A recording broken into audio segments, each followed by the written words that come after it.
योगेन चित्तस्य पदेन वाचाम् मलं शरीरस्य च वैद्यकेन योपाकरोत्तं प्रवरं मुनीनां पातञ्जलिं प्राञ्जलिरानतोऽस्मि.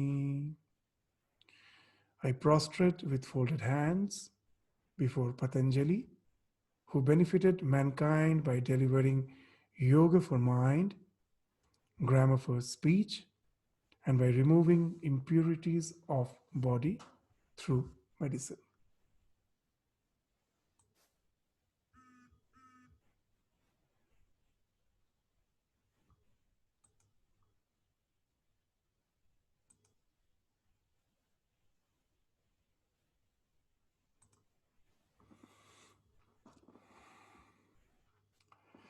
So now we will continue with our study of the Patanjali Yoga Sutra. We were studying the 17th Sutra of the first chapter, which deals with the various types of samadhi. There are two types of samadhi meditation, one with an object, which ripens into a meditation without object. So we will we will just have a quick recapitulation of what has been spoken of in the 17th Sutra.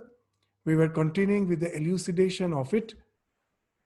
We will just today try to complete the discussion on the 17th Sutra and proceed to the 18th Sutra, for which, as we have already told, the description of these two sutras, the 17th and 18th, is actually at the end of this very chapter, from the 42nd to the 51st Sutra. So as you have already seen, that we were actually taking into consideration as reference all those sutras to understand this sutra.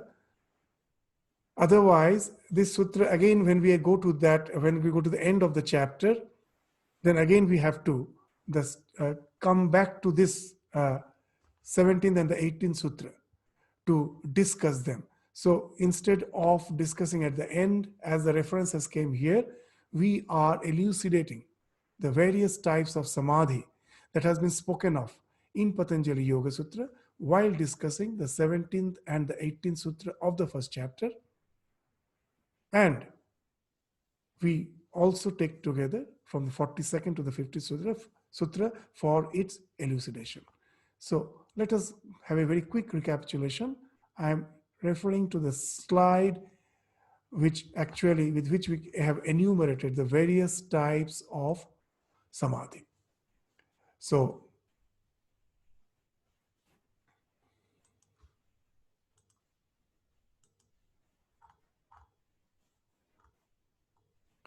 here in this, we found that when we were studying the 17th sutra, we just indicated that there are 4 types of samadhi which has been spoken of: vitarka, vichara, ananda, and asmita.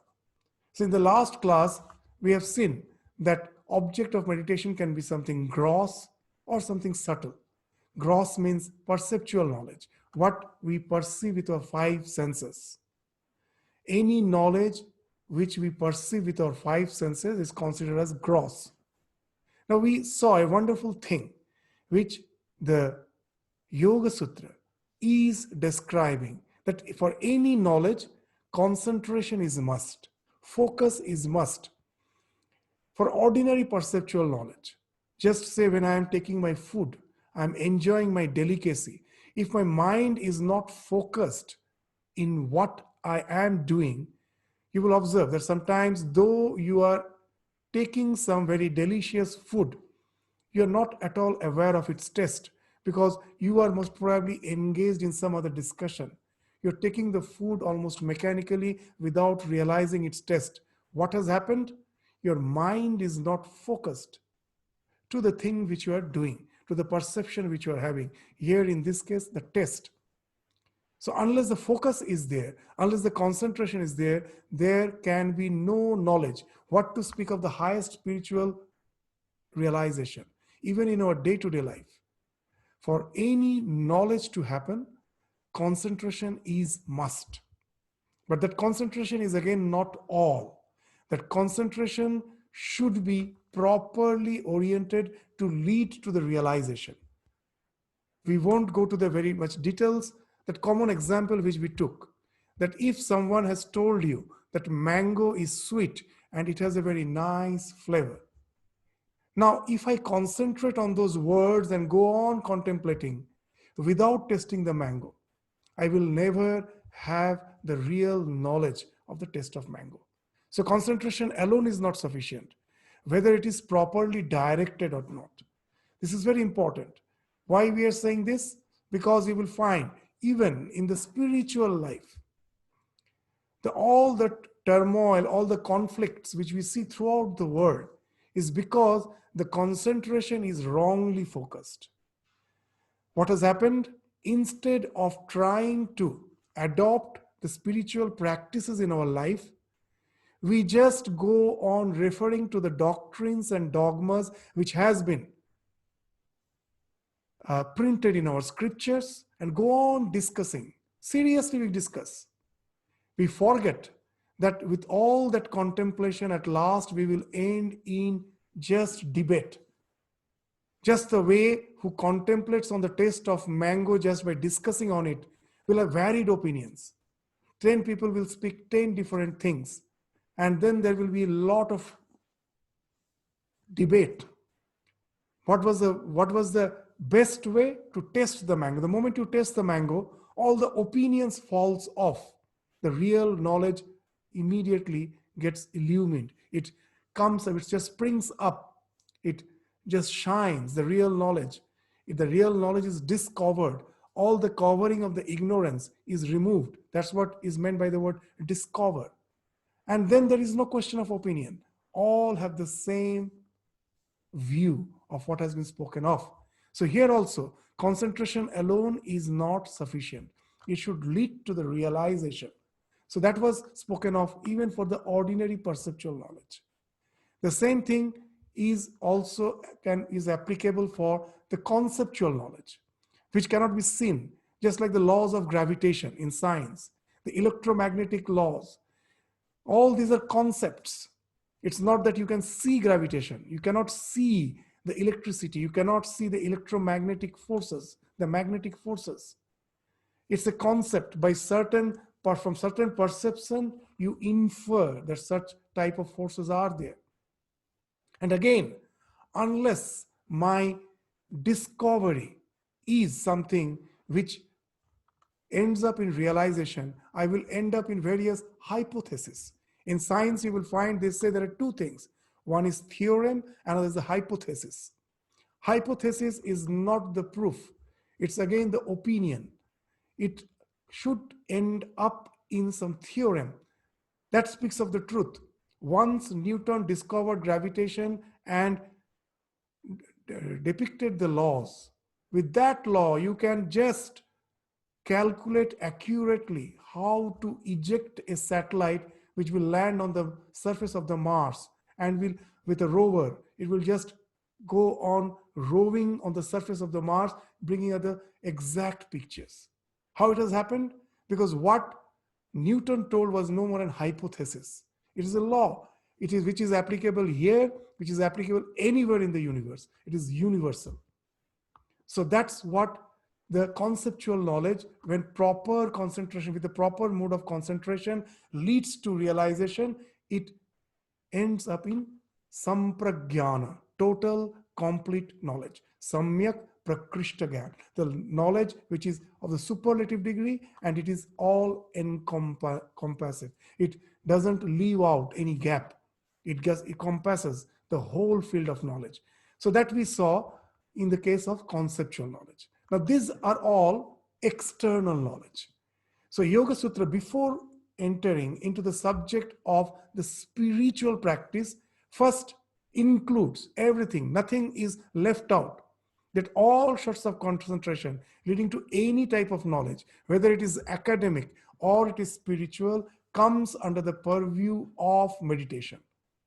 So meditation, concentration is the only way to knowledge, whether it is the knowledge of any worldly subject or it is the spiritual. Now, spiritual knowledge, how we can get? Now the object is no more, the object of meditation is no more something external. Grahya means something external. It is now grahana and gayatri. It is something subjective. I can meditate on my own mind, the mind with which I am perceiving everything, the mind with which I am conceiving all the conceptual knowledge. That mind itself can become the object of meditation when I am turning within. That mind is the grahana, the instrument. Not only that, when I go on meditating on the mind, ultimately it can take me to the one who is meditating, the ego, the asmita, that is the grahitri, the sense, that asmita, that it can, this meditation can from off on the mind can take you there. And what are its result? The result is something wonderful. Unless you know the result, you will never be motivated for this type of meditation. So there's in the scriptures, it is mentioned that without prayojana, without purpose, even you cannot motivate a fool. So we have to have the scripture. That's why at each and every state we'll speak of the prayojana. What's the purpose? What it leads to. So now we will come to the sutras where this grahana and meditation of the grahana and the grahitri has been discussed. So vitarka vichara we understood. Now what is ananda and asmita, the other two samadhi which has been spoken of in the 17th sutra? That vitarka vichara ananda asmita. Now this ananda and asmita is not something separate from vichara. When vichara is on some external object, that leads to the conceptual knowledge. When vichara is on some subtle concepts, it leads to the objective scientific knowledge. But when it is on the mind or on this one who is meditating, the asmita, the ego, then it leads to the spiritual knowledge. So that we will deal with, that what's the result of it, why we should pursue that. That in the last class, we were discussing the ananda, that when you are meditating on your own mind, what happens? So today, just to speak in the language of modern psychology, it will be, why just we are bringing it? Because you will find it can be related to this sutra. Not only that, it can also help us to deal with our day-to-day turmoils created because of our interaction with the world. That to calm down the mind, it's very easy to say, it is easier said than done. How to calm it? Forget about meditation on some deity, on some spiritual aspect. Just sometimes we find that our mind is so restless. Just to calm down, it becomes so difficult. And that has been asked here, to concentrate on your mind. If you focus on your mind and try to find out what's its nature, you will find out a wonderful thing. What's that? It never stays in one place. Constantly it is jumping from thought to thought. Now if it is thinking of A, the next moment it thinks of B, C, D. It goes on varying. Not only that, when we have particular emotions, very much strong emotions, we find that it is almost impossible to control the mind. Now, if you try to really concentrate on the working of the mind, a wonderful thing you will find. Nowadays, you will find that mindfulness is something which is widely accepted even in the academic field, because you need not have to think of God.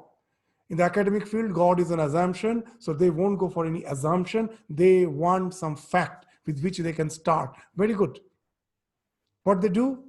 The mind, which I cannot deny, the mind which I know is something, a palpable truth, which I have to deal with at each and every moment of my life, let me start with that. Yoga Sutra accepts that. then meditate just on the mind. For the time being, forget about your soul, your Atman, the God, all those concepts. For the time being, you forget. Let me just try to find out the nature of the mind. One thing, it is constantly jumping from thought to thought. And another thing, whenever a strong emotion is there, you will find a wonderful thing, that any emotion, any feeling cannot be sustained in the mind by its own. Suppose you're angry for certain reason. The anger can be sustained in the mind. It can just continue in the mind. It continues in our mind. We find it so difficult to get rid of it. But if you find the nature of it, you will find a wonderful thing. If you try to just go deep into the nature of that anger, you will find it cannot sustain by itself. It can be sustained only by the past and the future. If you just take the present moment, anger cannot sustain. What we mean, suppose you're angry for certain reason. And now if you try to see the nature of your mind, what you will find?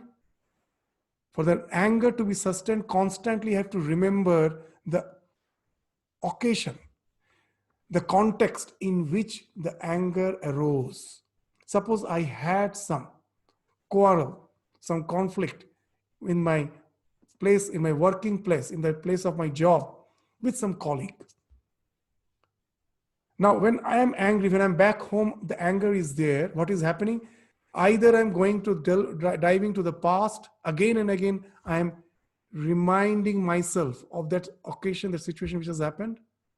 Not only that, then again it switched to the future. Why? Now I start anticipating. When I go back tomorrow, when I meet my colleague again, what are the things I am going to say him, which I couldn't say today, in reply of what all things he have told me. So either you are going to the past or you are going to the future. Very interesting. Not a single emotion can sustain itself just by itself. It has to be nourished by the past or the future. This is again the nature of your mind. It jumps from thought to thought. The thought changes. And when you have a very strong emotion or feeling, it has to be nourished by the past or the future.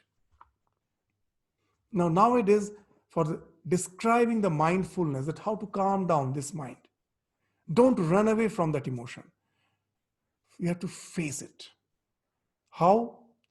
They use an acronym for practicing mindfulness. Nowadays, they use the acronym RAIN, R-A-I-N, RAIN, where R stands for that recognize it.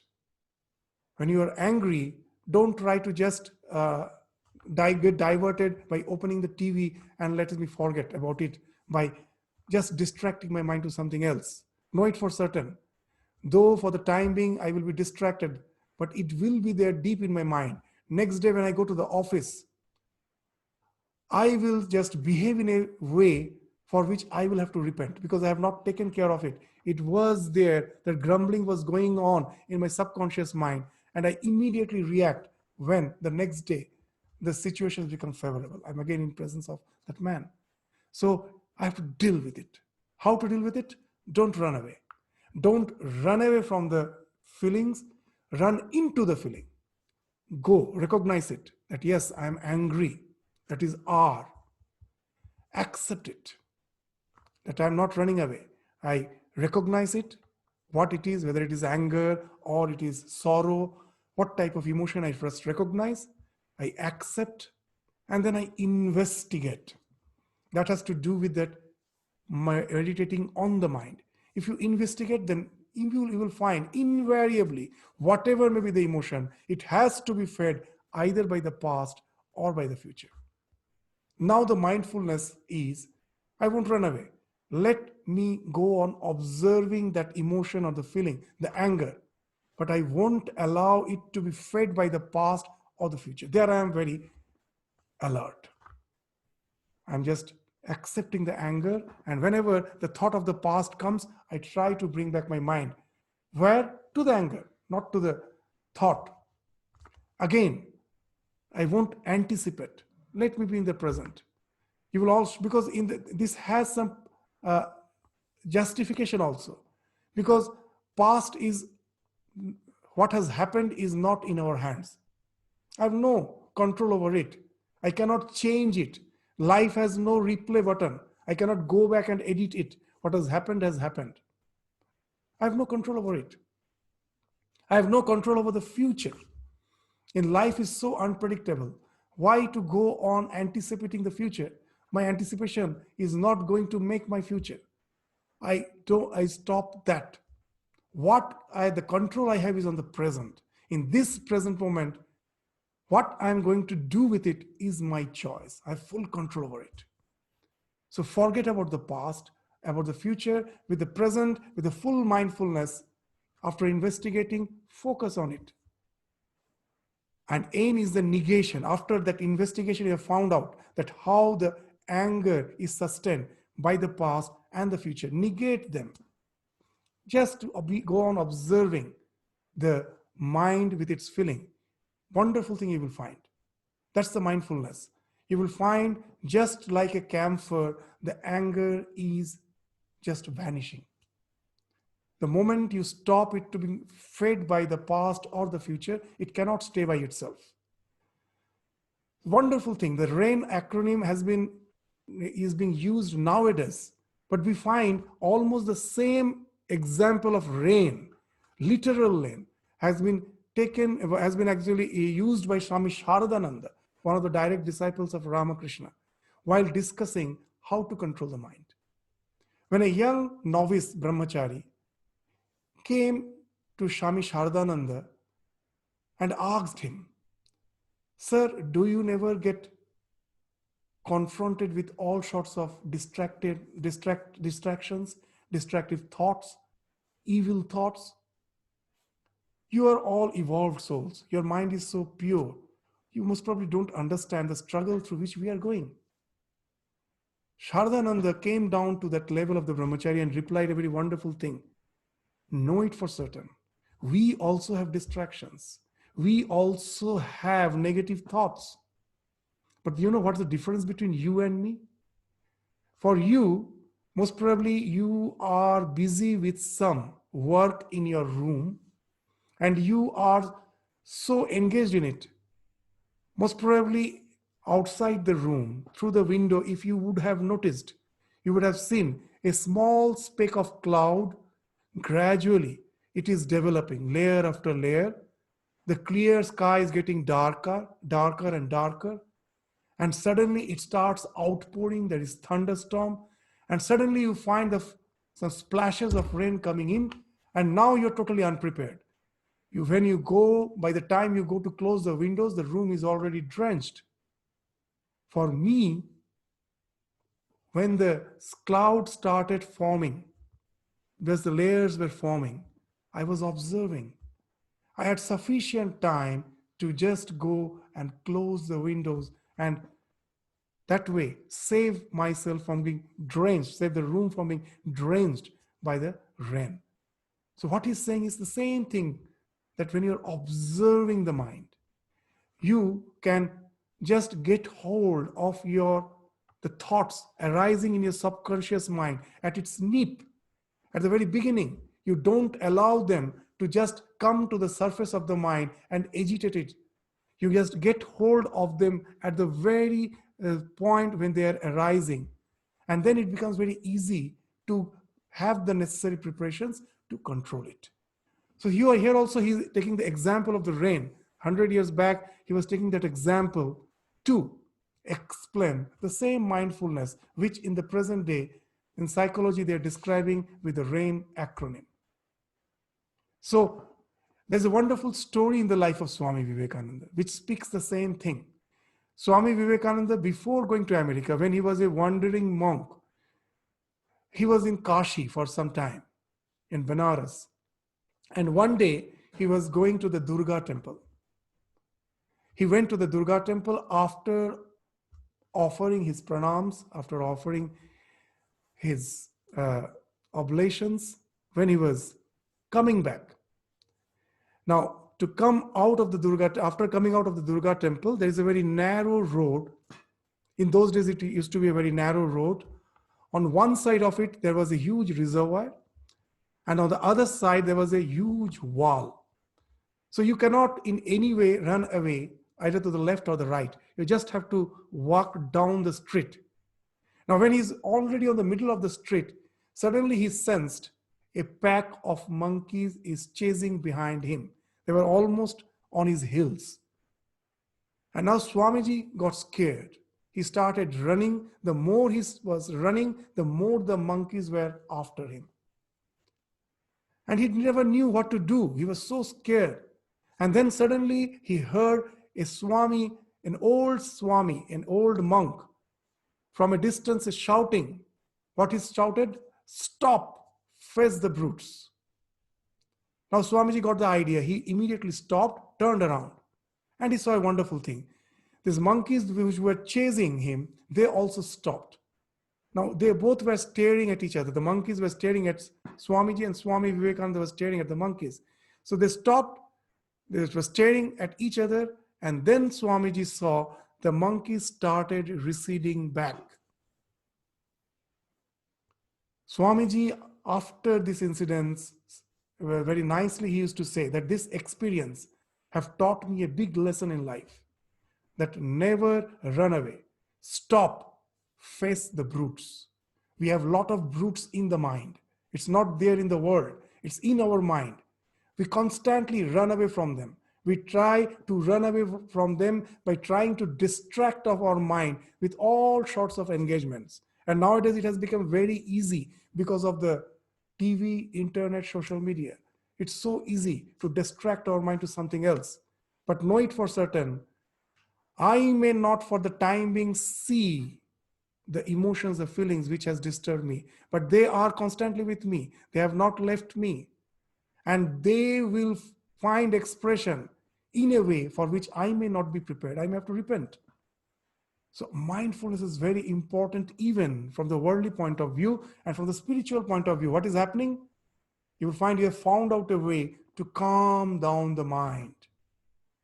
And if you can take one thought after coming down the mind, then the second factor, that the mind's jumping from thought to thought, that also is taken care of by that ekagrata vritti.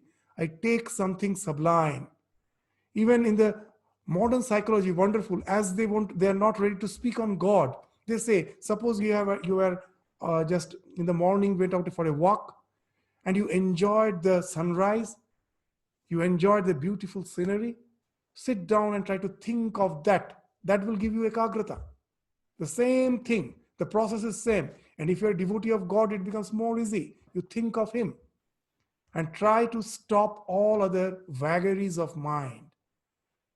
And once you become habituated into this, then that this Vaisharadhya, in the last class we were discussing, the 47th Sutra, to describe the Ananda state, we were referring to this 47th Sutra. The Ananda which has been spoken of in the 17th Sutra, to understand that, this 47th Sutra, we are referring. That Nirvichara, it's not different, that Ananda is not different from Nirvichara. Nirvichara Vaisharadhya Adhyatma Prasada. When in that Nirvichara Sampragyana, when it is done on the mind itself, then when you are successful, you get habituated. What happens? When your mind becomes habituated in one thought, that is the state of Vaisharadhya. The pure sattva has ensued. It has become like a flow. You don't have to fight with your mind to stop the agitation. The constant, this change of thoughts, to fight with it is something rajas. And when I'm capable of doing it to a certain extent, it sometimes go to a very state of lethargy. That is tamas. Through gradual practice, I had stopped the mind from going to that rajasic or the tamasic state. It stays spontaneously in that one thought. Then you will realize for the first time an unspeakable happiness, joy emanates from your mind. You have never realized that. How that happiness happens, why that happiness comes, in the last class we were discussing. It's just like, suppose you are on a trekking with a backpack, with a weighty backpack, it has a lot of weight. But now as you are trekking for quite a long time, you have got so habituated with it, you don't feel the weight. But for a moment, to relax, just you sit down and keep the weight off. You just take down the weight from your shoulders and keep it on the side. Immediately found the difference. What's the difference? Oh, that let go ensues. Oh, I'm so relaxed that I was carrying the weight. I was so habituated with it. I forgot, but it was really creating a stress of which I was not aware. The moment I keep it down, immediately that let go ensues.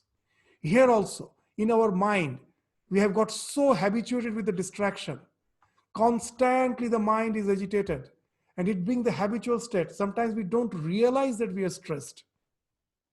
When for the first time through meditation, I can to a certain extent enable the mind to get rid of all those weights in the form of distractive thoughts, in the form of these feelings, emotions, when they are all for the time being vanished, and I'm able to keep the mind focused in some elevated thought, that let go ensues. And that gives that prasada, adhyatma prasada, which has been spoken of, that tremendous happiness, which you have never experienced previously. And what happens? Even, when the more the mind is focused, the more the let go ensues. There's a tremendous joy where everything else is forgotten. How it happens? You will find that the more the mind is focused, the more the other distraction falls off.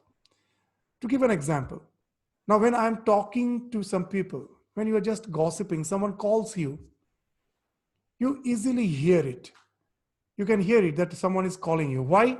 Just for ordinary gossip, only a small portion of our mind needs to be engaged. The rest of the mind is free. It can take care of all other things. So someone calls me, I can hear.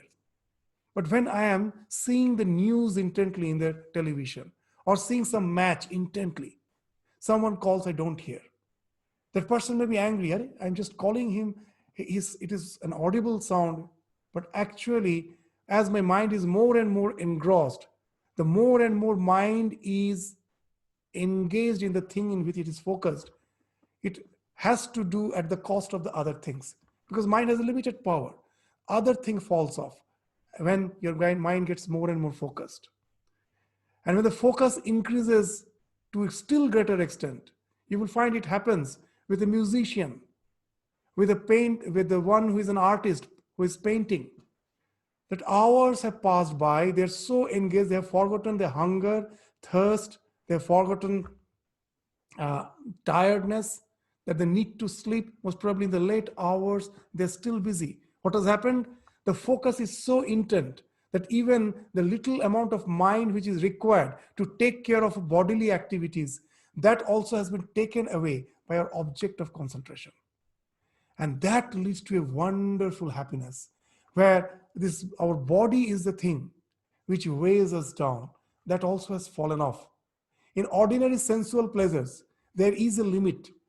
Suppose you are enjoying a delicacy. The first serve I like, the second serve, okay. By the time they're going to serve for the third time, though it is a delicacy which I like most, I will say, no, I'm satiated. There is a point where you get satiated. But here, in this type of flow, where you're extremely focused, there is no satiation. You can continue for hours together. And that gives that adhyatma prasada. And that's why they say, when you reach that state of adhyatma prasada, if you're habituated in it, then even after death, you become videha, like the devatas. It's a very nice idea. You don't have to come down to the physical plane. Why? That my object of concentration has enabled me to forget even my body. I get such a tremendous engrossment, such a tremendous bliss in the object of my meditation for hours. My bodily needs falls off. That's what happens in a meditation. And that gives a tremendous joy, which continues. And that becomes the habitual state. So they say in after death, what brings us back to this physical plane? It is our hunger, it is our thirst, it is all our bodily needs, it's our need to procreate. All those things gravitates us down again to this physical plane.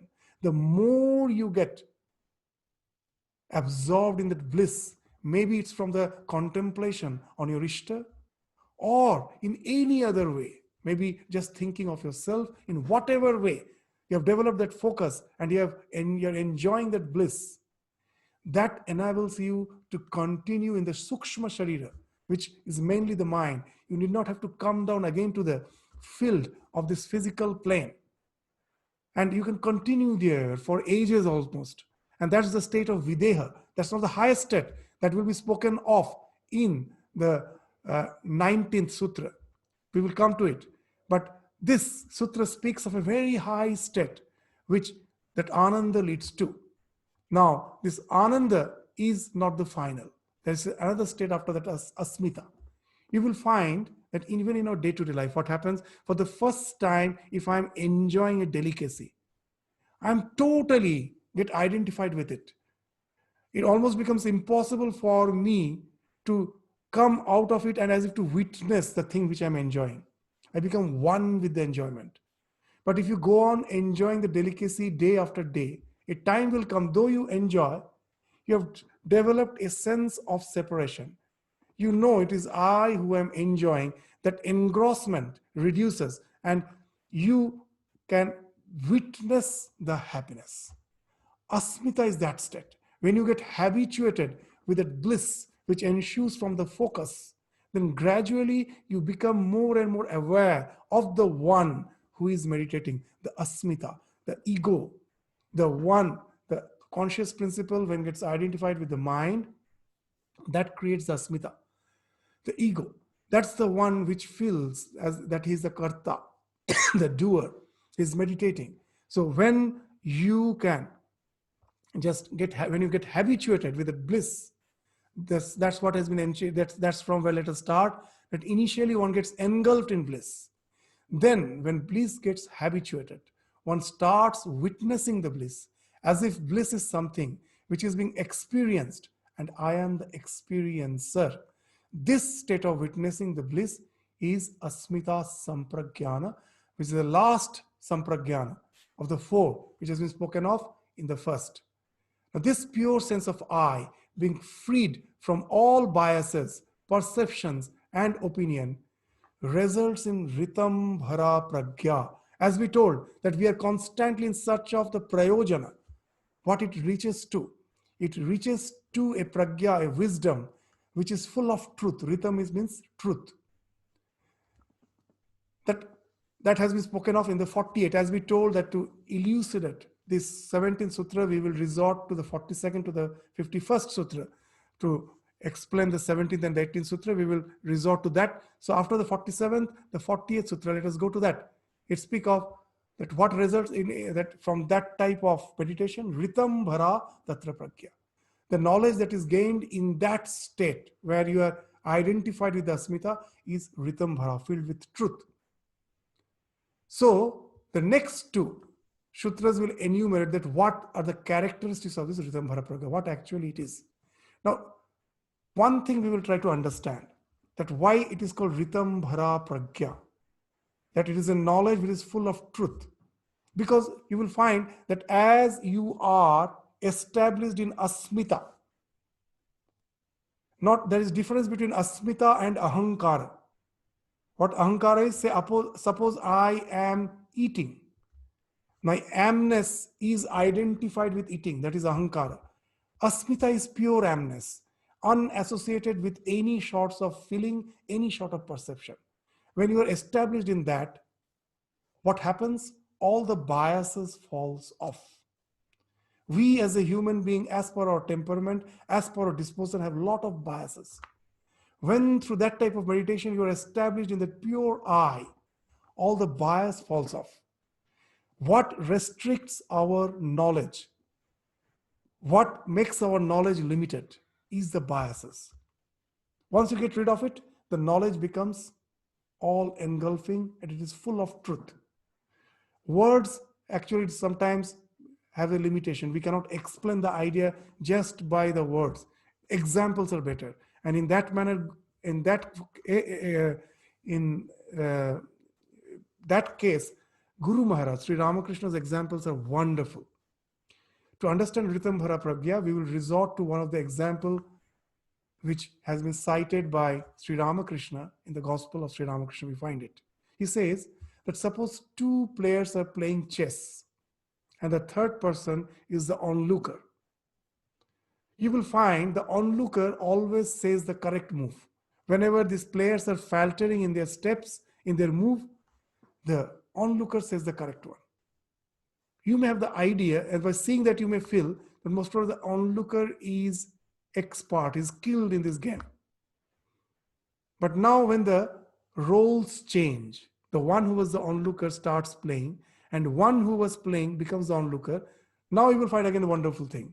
The onlooker who was again and again saying the correct move, now when he is playing or she is playing, starts faltering in the moves. And the one who was playing, who was faltering, now being the onlooker, says the correct steps, correct move. Why it happens? Ramakrishna is giving this example, very simple example. We have also seen it in our day-to-day life.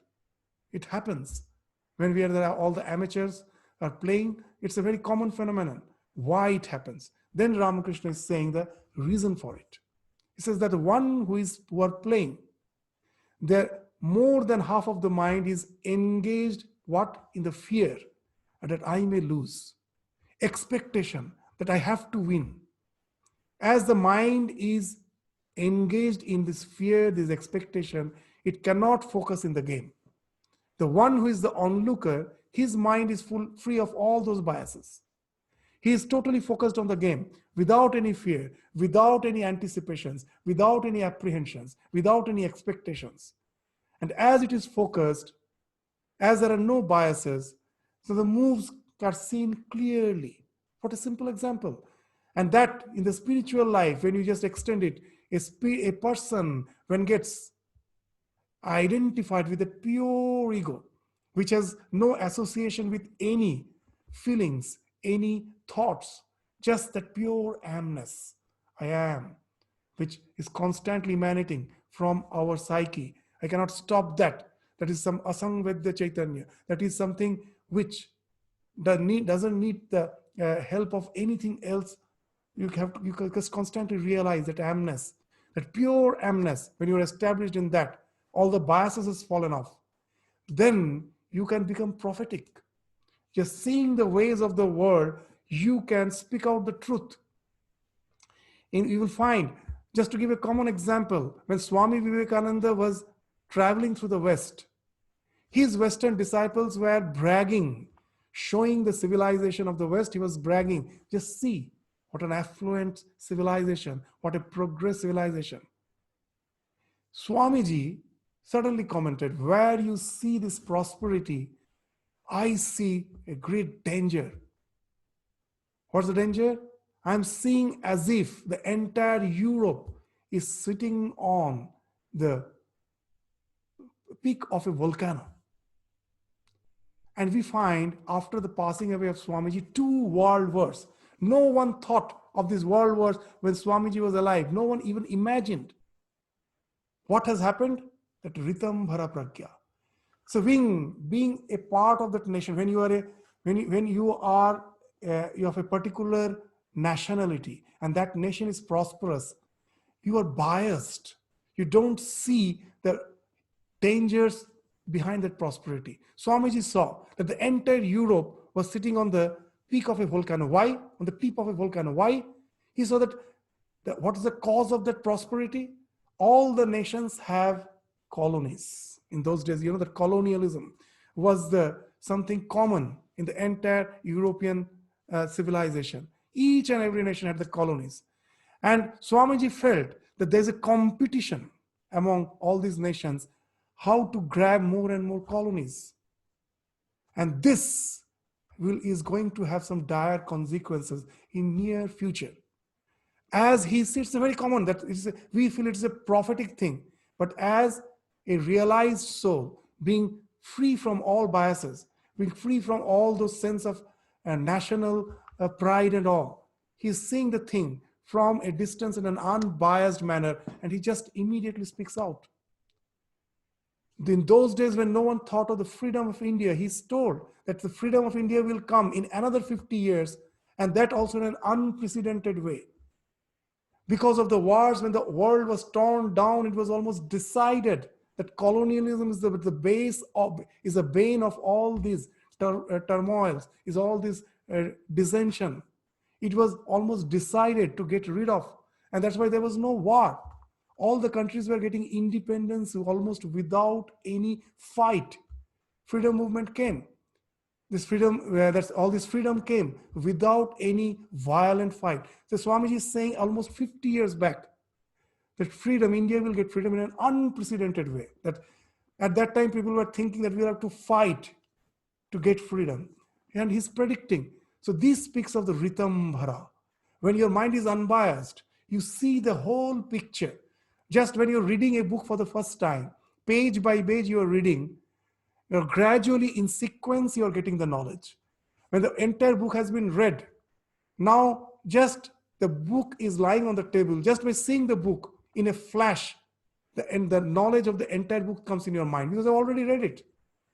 The realized souls are like that. By being established in his asmita, all the biases has fallen off. And then what happens? The mind becomes all engulfing. It can retrace back to the past, to the previous lives, and it can see the law of cause and effect. How it happens, even in a day-to-day life, you will find. In the morning, I have to go to the office. Not only that, the lady of the house has to go to the office. Not only that, she has to prepare the food for the child, drop her at school, has to prepare food for the husband, and then she can go to the work. She's extremely busy.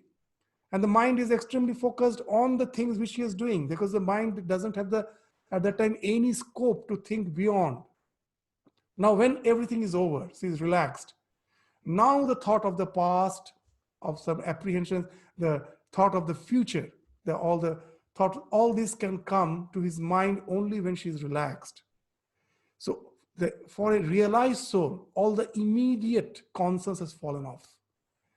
In the nowadays, you will find those who do this past regression through hypnosis, they force that type of relaxation and your mind regresses. If you go to the past, you find out that how the law of cause and effect has affected your life birth after birth.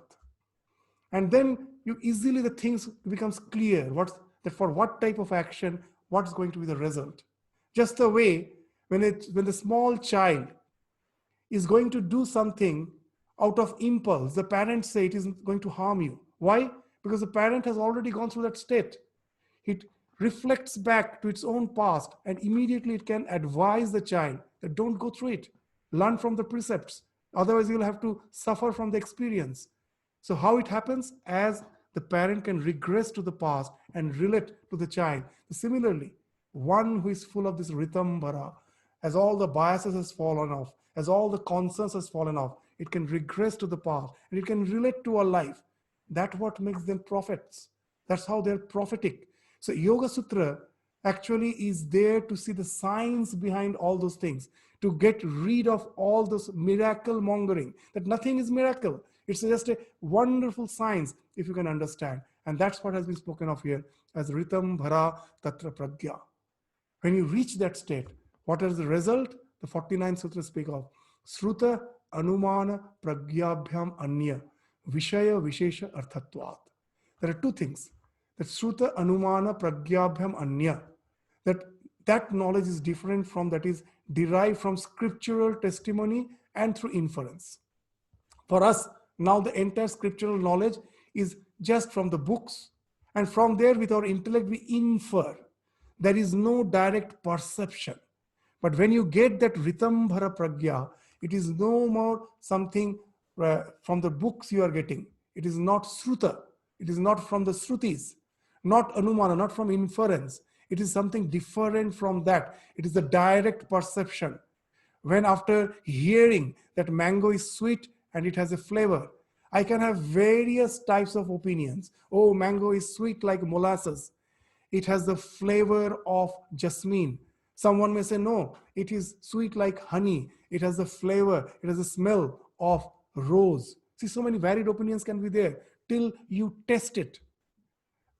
All these varied opinions are because of the Sruta and Anuman. After hearing all the inferences you are drawing from it. But the moment you test the mango, all those falls off. That pragya which comes out is totally different from Sruta Anuman. The moment you taste the mango, for 10 years, most probably, I had some idea about the taste of mango, which I thought to be correct. But the moment I taste, in a moment, it falls off. I get the real, and there's a conviction that this is the truth. There is no doubt about it. So if one merely develops an intellectual understanding that the self is different from Asmita, he does not really get to know much. So that's the problem in spiritual life. Sometimes we feel that after reading the scripture, oh, I am the self. I have nothing to do with the happenings of life. When we read it, we are so uplifted. But the moment we have to face the challenges of life, we forget. Why? Because we don't have the realization. Swami Vivekananda used to say a wonderful story, the story of a stag. A stag, male deer, was seeing its own reflection on a pond. And its limbs were quite muscular, strong, and it was bragging to the young one, to the fawn, that was just by its side, see how strong I am. And suddenly the stag heard the barking of a dog. It even didn't see the dog, just heard the barking. And it started frantically running. The small one also ran after the deer, after the stag. After a long distance, the stag stopped. It was totally gasping. It was totally exhausted. And now the young one was surprised. The fawn was surprised. It asked, just now you were so confident about your strength. What happened? What happened to your confidence? And the stag replied, I don't know what happens to my confidence the moment I hear the barking of a dog. So that's the difference. When we just have some knowledge with the help of Shruti, by hearing and by inference, we may think that it has given me conviction, but you will find it is simply washed off when we have to meet the challenges of life. When the real time comes to really face the world with all those conviction as your armor, you find it's not working. You fall short of it. Why? Because you have not went to the realization. So, but when you go to the realization, then nothing can affect you. Transcend. When Sri Ramakrishna, when he was suffering from cancer, in those days there was no treatment. The food which used to be thirsted in his mouth, it used to ooze out from the wound. Such deep wound he had in his throat. Terrible pain. But if someone asks him, how are you, sir? Immediately, with full conviction, with full smile, the reply was, Shorir tar dukkho jane, mon tumi anande thako. The body knows its suffering, O mind, be at bliss. That he used to say that when a man becomes realized, he becomes like a ripened coconut. When the coconut is unripe, you cannot separate the kernel from the shell. They're almost entwined so tightly, it is almost impossible to separate them. But when the coconut gets ripened, you just shake it, you will find the kernel has got totally separated from the shell. That your asmi, that sense of that your identity with the real nature, with your with the Purusha, is totally separate from the body. Nothing can affect it. No, nothing in this world can affect. And that's what has been indicated by Sruta, Anumana, Pragyabhyam, Anya. It is totally different. It's totally different. When you go to that realization, it gives such a strong conviction, and nothing can, nothing, no situation in life can take away that conviction. How it happens? Today with this, we will just with another example to clarify this. The more we discuss on it, the more the idea gets clarified. You will find how wonderful these words are. We will take the example of a small boy for the first time going to watch a movie. Just let us take it. And what happens when the boy is going, when the child is going with the father to watch a movie, the father is explaining that what the movie is. You will find there is a screen once you enter, and in that, through the projector, light is projected in such a way that the entire screen gets enlivened, as if it gets life, the entire things, the incidences which are projected there as if comes to life. Now, by the time they entered the hall, the movie has already started. The child was now took his seat by the side of his father and was asking, "Where is the screen?" The father told, "Just in front of you."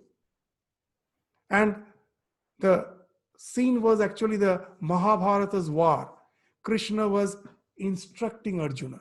So the child saw the prominent figure of the Krishna in front. He told, "Is that the Krishna the screen?" The father told, "No, no, no, behind. Behind that." "Oh, then Arjuna most probably is the screen." "No, no, no, behind. The chariot." The father couldn't explain. The child went on asking, "What's that behind that?" Is in the background I see the battlefield with all the warriors and chariots. The sky. The father couldn't explain where the screen is. And then came the interruption. No projection was there. The screen was palpably visible. Now the movie started again. Now there was no need to explain the child what the screen is. In spiritual life, unless for us in the mind that interruption of all these projections come, we can never know what that pure asmita is. And if we don't know, then what happens? Like others, we hear that it's a projection. Another story about this movie, that one person heard that everything is a projection and went to see the movie with the full conviction, "Oh, what I see is just all mere projection." He took the very front seat in the movie theater with the idea that he can watch the movie in a far better way. And when the scene came, when in a scene, the scene was of a rhinoceros chasing rhinoceros. It was chasing. And seeing the chasing rhinoceros, the man got up from his seat and started running towards the exit. Others got disturbed. They told, "Why are you running?" And he just told, "Don't you see the rhinoceros is chasing?" All the people then immediately just told him, "It's just a projection. Why are you running?" The man was quite wise. He replied, "You understand that it's a projection. I understand it's a projection. The rhinoceros doesn't understand." So that's what, if you don't have that interruption, you can never understand what the screen is. And then your perception will be like something like that.